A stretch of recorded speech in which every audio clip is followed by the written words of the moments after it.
When I came aboard the film, one of the biggest things that I wanted to do was make sure that we were able to tell this story authentically. So step one was actually finding as many Corsairs and Bearcats as we could. So we sort of scoured the United States with the help of our aerial team led by Kevin LaRosa to find where these planes were.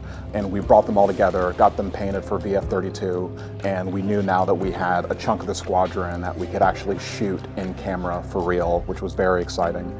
And then there were a lot of other smaller elements where, you know, none of these Essex-class carriers are obviously still operational. So what we actually did was we one-for-one replicated the tower and built that on an airfield in Statesboro, Georgia.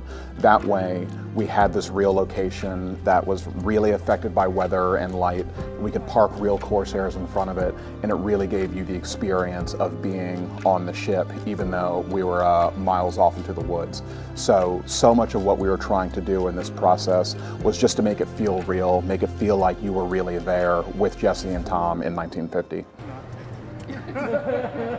This film has to be seen in the theater because if you look at the canvas that we painted with in this movie, it's all on these giant IMAX formats. We have Eric Messerschmidt, who's Academy Award winning DP, with J.D. Dillard, who have these giant panoramas of things happening in the frame. When you really watch this movie, there's so much going on in addition to the emotional story.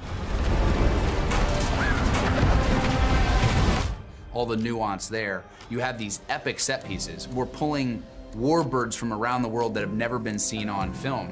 I mean, this is really for aviation nuts, for any veteran to see what we're putting on the screen.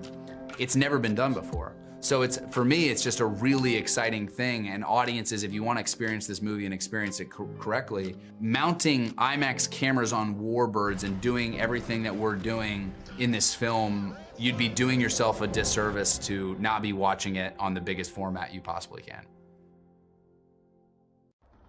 Cujo 5-1, this is Stalker. Stand by for information. TOT 20.